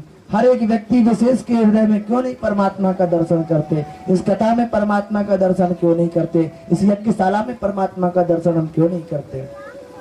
भगवान कड़कड़ में है और ये तो वो भारत भूमि है, ये वो भारत भूमि है जिस भारत भूमि का हर एक कंकड़ भी शंकर है।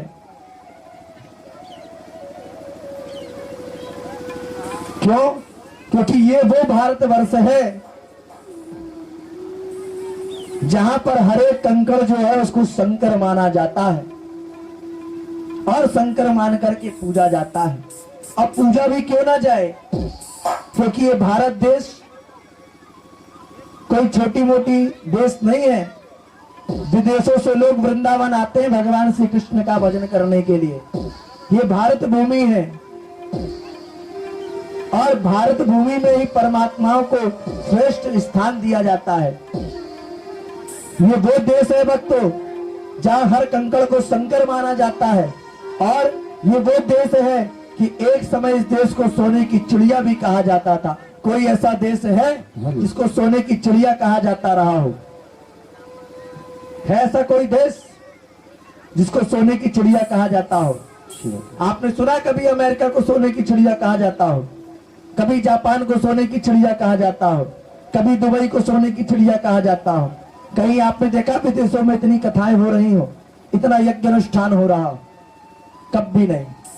ये एक भारत भूमि है जिसको सोने की चिड़िया कहा जाता था, और सचमुच ये सोने की चिड़िया है भक्तों। क्यों?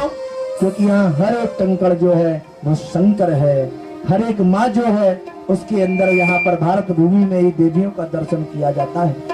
हर नर में नारायण का दर्शन किया जाता है, वो ये भारत भूमि है। और हम धन्य हैं कि ऐसी भारत भूमि में हम और आप सभी ने जन्म लिया है।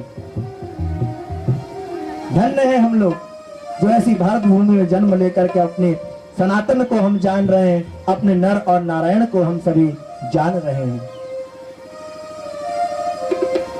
आइए एक भारत माता को एक छोटा सा वंदन प्रस्तुत करते हैं इस भारत देश की भूमि के लिए कि धन्य है भारत माता जो आपने ऐसी भारत भूमि पर हमें जन्म दिया, कि हम इस भारत भूमि में जन्म लेकर के हम इस जन भारत के कंकड़ को भी हम शंकर समझने का सामर्थ्य आपने दिया। धन्य है भारत माता, आपको हम नमन करते हैं, आपको हम प्रणाम करते हैं। बोले भारत माता की जय।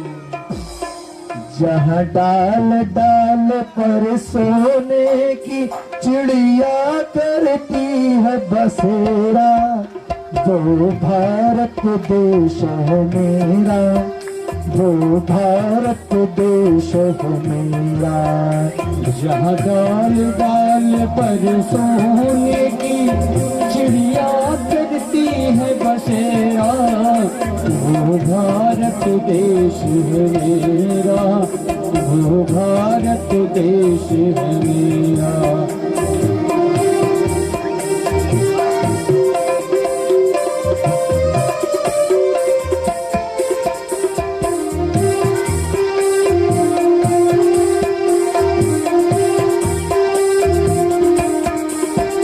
जहाँ सत्य अहिंसा और धर्म का पग पग लगता डेरा, वो भारत देश है मेरा। जिसको अपने भारत देश से प्रेम है वो दोनों हाथ उठा करके ताली सेवा करते हो, और जिसको प्यार नहीं है दोनों हाथ नीचे रखिएगा। और धर्म का पग पग लगता डेरा, वो भारत देश है मेरा, वो भारत देश है मेरा।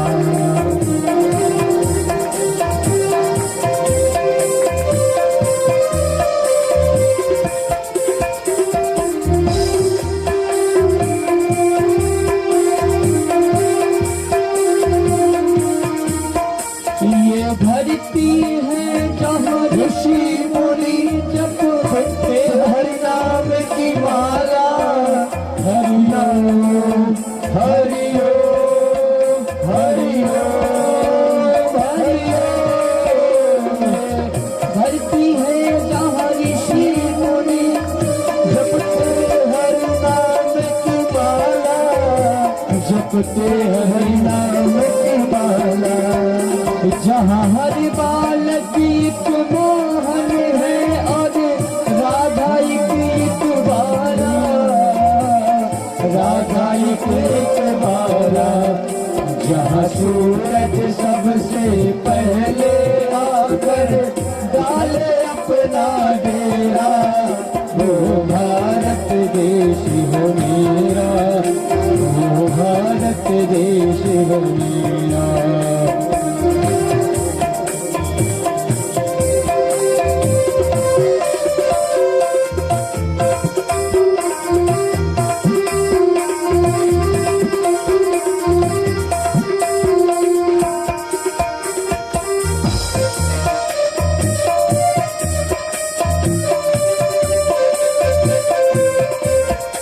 जहाँ गंगा जमुना कृष्णा और कावेरी बहती जाए,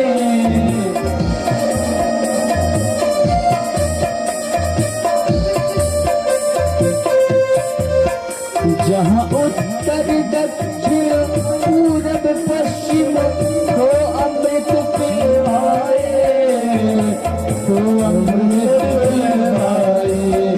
कहीं यह जल फल और फूल उगाए, केसर कहीं बिखेरा, वो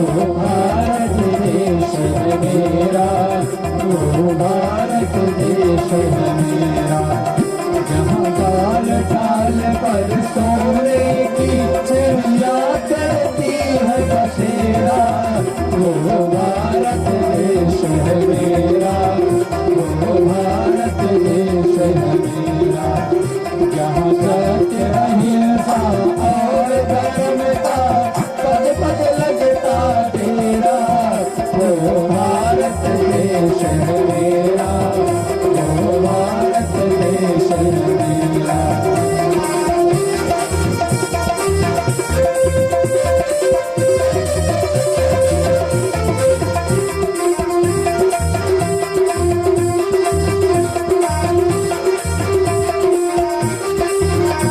जहाँ आसमान से बातें करते मंदिर और शिवालय, जहाँ आसमान से बातें करते मंदिर और शिवालय, जहाँ किसी नगर में किसी द्वार पर कोई न ताला डाले, जहाँ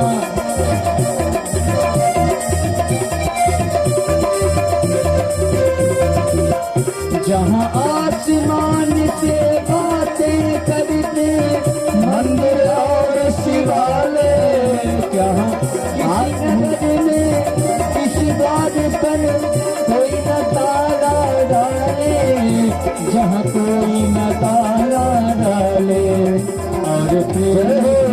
और प्रेम की बंसी जहाँ बजाता आए शाम सवेरा, वो भारत देश है मेरा, वो भारत देश है मेरा। जहाँ डाल डाल पर सोने की चिड़िया करती है बसेरा, वो भारत देश है मेरा, वो भारत देश है मेरा।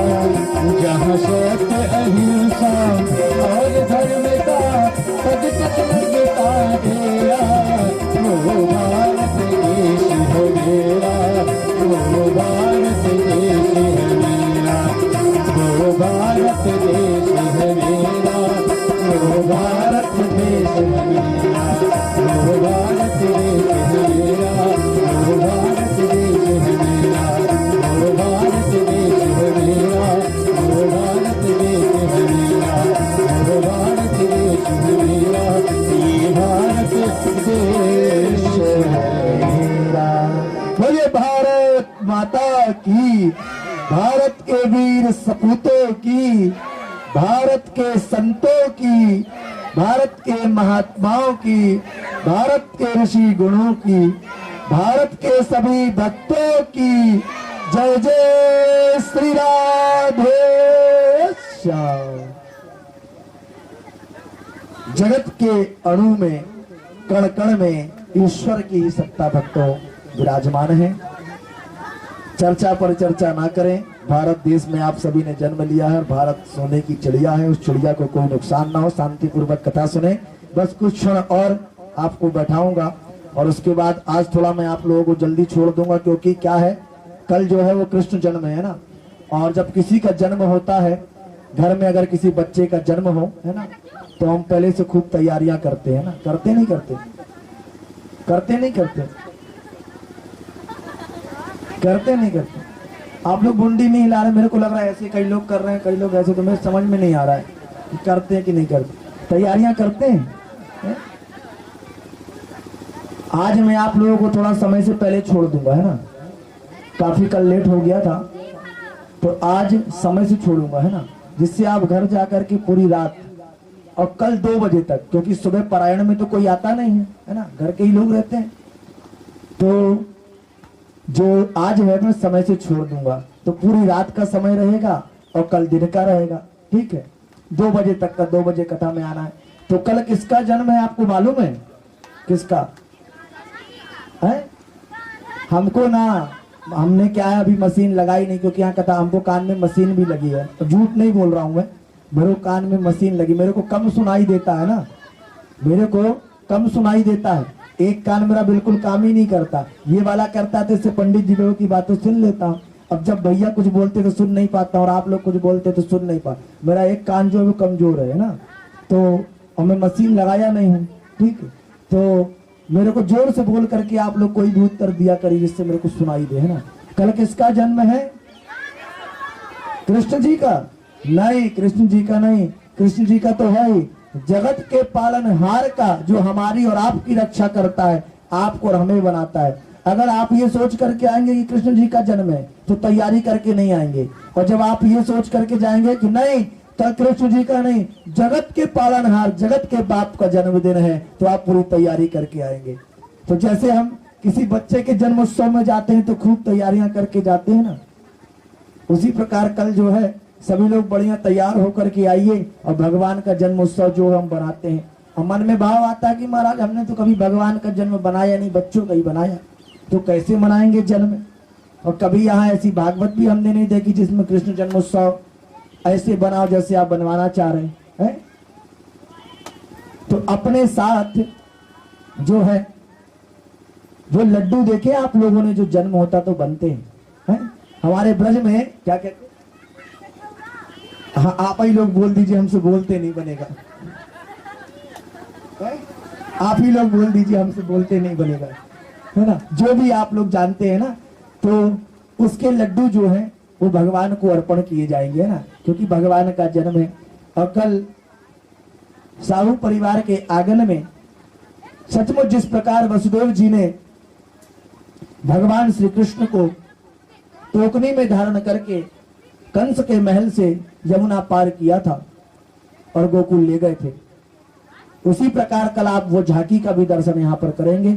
और कल जो है ना समय थोड़ा लेकर के आइएगा, कल घर में बोल के आइएगा अपनी बहू बेटियों को कि भैया आज हम थोड़ा लेट आएंगे, क्योंकि वहां आज जन्म है ना, हम वहां जन्म है, आज हम थोड़ा लेट आएंगे, क्योंकि कल राम कथा भी होनी है। कृष्ण जन्म से पहले राम जी का जन्म नहीं होगा तो कृष्ण जी का जन्म कैसे होगा, तो कृष्ण कथा से पहले कल राम कथा भी होगी, है ना, गंगा अवतरण की कथा होगी, है ना, तो थोड़ा समय लगेगा, क्योंकि अगर मान लीजिए हमारा मन लग गया राम कथा सुनाने में तो फिर हम समय को नहीं देखेंगे। और राम कथा तो ऐसी है कि अगर भाव बन जाए और मन लग जाए तो समय का भी पता नहीं चलता है, इसलिए कल थोड़ा समय लेकर के आइएगा। कल पहले हम कथा सुनेंगे और कथा सुनने के बाद कृष्ण जन्मोत्सव जो है, कृष्ण जन्म का जो उत्सव है वो मनाएंगे। और कल से अब जो है ना आप लोग घड़ी मत देखिएगा, क्योंकि कल से कथा के साथ साथ उत्सव भी मनाया जाएगा, है ना, जो झांकियां हैं उनके भी दर्शन आप करेंगे कथा के बाद, ठीक है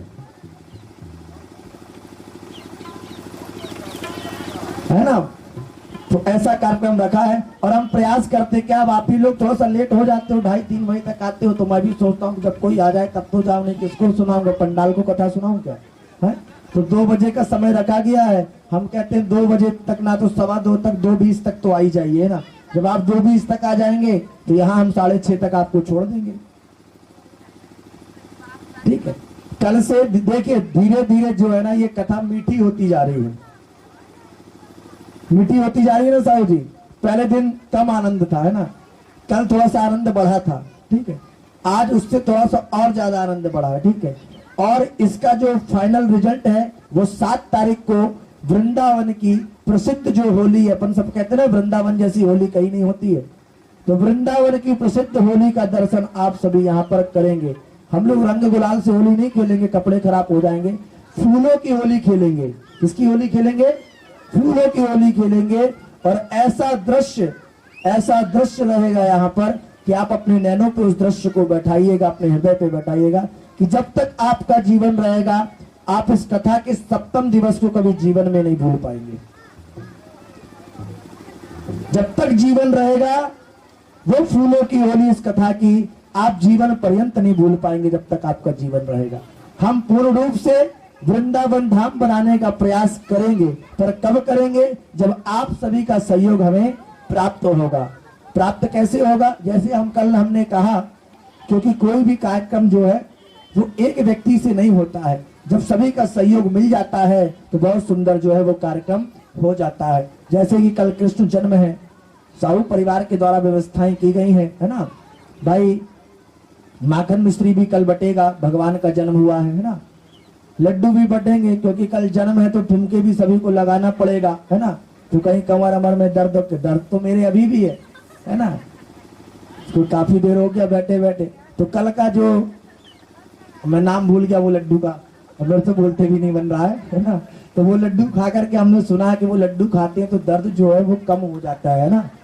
ठीक है, तो कल हम भी बड़ी प्रतिज्ञा में बैठे हुए हैं कि शहरों के लड्डू तो वो दुकान से खरीद करके ले आते थे यजमान जी लोग, तो वो खाया है, पर उससे दर्द मिटा नहीं, क्योंकि अगर उससे दर्द मिटता तो भी होता नहीं। तो एक बार गांव का भी वो लड्डू जो है उसको खा लेते हैं ना। ये कैसा है भगवान के जन्म का जो लड्डू बना यहाँ पर, वो कैसा है ना। तो थोड़ा थोड़ा जो है सभी लोग अपने सामर्थ्य के अनुसार जो भी भगवान को, देखिए मैंने लड्डू कहा है ना, आपका सामर्थ्य जो बने, परमात्मा ने जिस सामर्थ्य अनुसार आपको बनाया हो उस सामर्थ्य अनुसार भगवान के जन्म में वो उत्सव लेकर के आइएगा। ठीक है, कल दिव्य झांकी का दर्शन भी आप यहाँ पर करेंगे और जो हमारे कृष्ण कन्हैया होंगे उनका आप दर्शन भी करेंगे। यहाँ पर सभी को पूजन करने मिलेगा। कल से हमने एक विधान भी बनाया है, अभी सुबह हमारी चर्चा चल रही थी साहू जी से कि हमने क्या किया, ये कैमरे के कारण कैमरे को हिलाएं डुलाए ना, इसलिए हमने ना यहाँ पर रस्सी बांध दी कि आप लोग आगे ना आए। कल जो कृष्ण जी का जन्म होगा, जो हमारे कन्हैया होंगे, उनको जन्म के बाद जब यजमान जी पूजन कर लेंगे तो हम उन कन्हैया जी को आप सभी के बीच में भी भेज देंगे। ठीक है, आप सभी भी उनके दर्शन करें, उनका पूजन करें, है ना, उनका दर्शन करके उन्हें खिलाएं और अपने जीवन को धन्य करें। ठीक है, तो इन सभी कार्यक्रमों में आप अपना सहयोग प्रदान करिएगा। जब आपका सहयोग हमें प्राप्त होगा तो ये कार्यक्रम और भी मिठासपूर्ण हो जाएगा, क्योंकि हम अकेले इस कार्यक्रम को मीठा नहीं बना सकते। आप सबका जब सहयोग हमें प्राप्त होगा तो ये कथा जो है वो और भी मीठी हो जाएगी। बोले वृंदावन बिहारी लाल की, कृष्ण कन्हैया लाल की, वृंदावन बिहारी लाल की। अब आज की कथा को हम थोड़ा सा और श्रवण कराते हैं, ध्रुव चरित्र को, और उसके बाद फिर विराम की ओर ले जाते हैं, क्योंकि अभी कार्ड में दिया हुआ समय जो है वो ही नहीं हुआ, अभी 6 ही नहीं बजे है ना। तो 10 मिनट कथा को और श्रवण करते हैं ध्रुव चरित्र को, उसके बाद आरती करेंगे। गारंटी है 6:30 तक आज आप सभी घर पहुंच जाएंगे। ठीक है,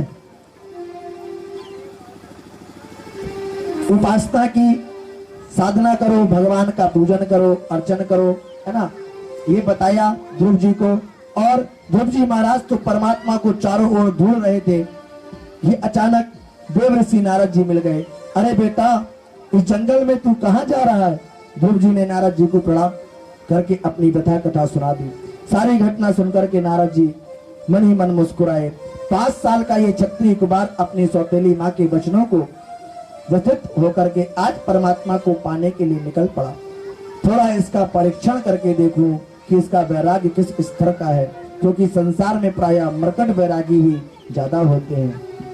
बेटा, ये तुम्हारी उम्र अभी खेलने कूदने की नहीं है। इस छोटी सी अवस्था, खेलने कूदने की छोटी सी अवस्था में मान अपमान का इतना ध्यान नहीं देना चाहिए। बच्चों को माता पिता सहजता से अगर डांट भी दें, जो बच्चे बैठे हैं सुनेंगे ध्यान से, अगर बच्चों के माता पिता सहजता से डांट भी देते हैं तो उनको बुरा नहीं मानना चाहिए। जिस परमात्मा से मिलने की बात कह रहे हो बेटा, उस परमात्मा को पाने के लिए तुम्हें वन वन में सैकड़ों संत मिलेंगे जिन्होंने सैकड़ों वर्षों से उपासना कर रखी है और आज तक एक झलक भगवान की नहीं पाई है। बड़ा सुंदर उपदेश नारद जी ने उस बालक को दिया। और पर ध्रुव जी हाथ जोड़ करके बोले, सरकार, कोई छलनी को लेकर के गैया दोहने बैठ जाए तो क्या दूध टिक पाएगा? उसी प्रकार आप अमृत जैसी वाणी बरसा रहे हैं जो अद्भुत और दिव्य है, पर मेरा हृदय सौतेली माँ के वचनों के बाणों से इतना छिन्न भिन्न हो गया है, इतना छलनी हो गया है कि वह आपका अमृत मेरे हृदय में टिक नहीं पा रहा। नारद जी बोले, बेटा, अब मुझे विश्वास हो गया, तुझे प्रभु अवश्य दर्शन देंगे। ओम नमो भगवते वासुदेवाय कान में फूंक दिया। जिसका मनन किया जाए उसे मंत्र कहते। मंत्रों का संकीर्तन नहीं होता, केवल एक ही मंत्र ऐसा है जिसका संकीर्तन भी हो सकता है और जब भी हो सकता है। वेदाक्षर मंत्र नारद जी ने ध्रुव जी महाराज को प्रदान किया। ध्यान की पूरी पद्धति विधिवत बतलाई और कहा कि बेटा, अब कहां से सीधे, अब यहां से सीधे मथुरा चले जाओ। परम पावन मोक्षदायिनी मथुरापुरी में जाकर के यमुना में स्नान करके भजन करो। गुरु आज्ञा स्वीकार करके ध्रुव जी महाराज चल पड़े और यमुना स्नान करके मधुवन में बैठ गए, नियम लिया 3 दिन में 1 दिन फलाहार करना और 3 दिन तक बिल्कुल निराहार रहना। 1 माह तक ये नियम चला।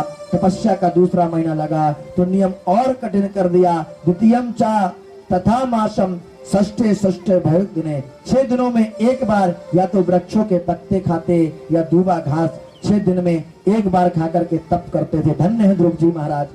अगले 6 दिन तक वह भी नहीं पाते। तीसरा माह लगा तो नियम और कठोर कर दिया।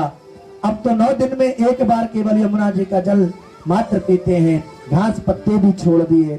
9 दिनों में 1 बार यमुना जी का जल पीते हैं। चौथा महीना लगा तो नियम और कठोर कर दिया। अब 12 दिन में 1 दिन केवल वायु का आहार कर रहे। धन्य है ध्रुव जी महाराज और धन्य है इनकी तपस्या। हे प्रभु आपकी शरण में हूँ, रक्षा करो। भगवान बोले किससे रक्षा करें? देवगण बोले ये भी तो नहीं जानते, हम आपको नहीं बता सकते कि किसने हमारा प्राण श्वास रोक लिया है, ये तो आप ही जानो। भगवान बोले माँ वैष्टा डरो मत, उत्तानपाद के पुत्र ध्रुव की आत्मा मुझ में इतनी समर्पित हो गई है।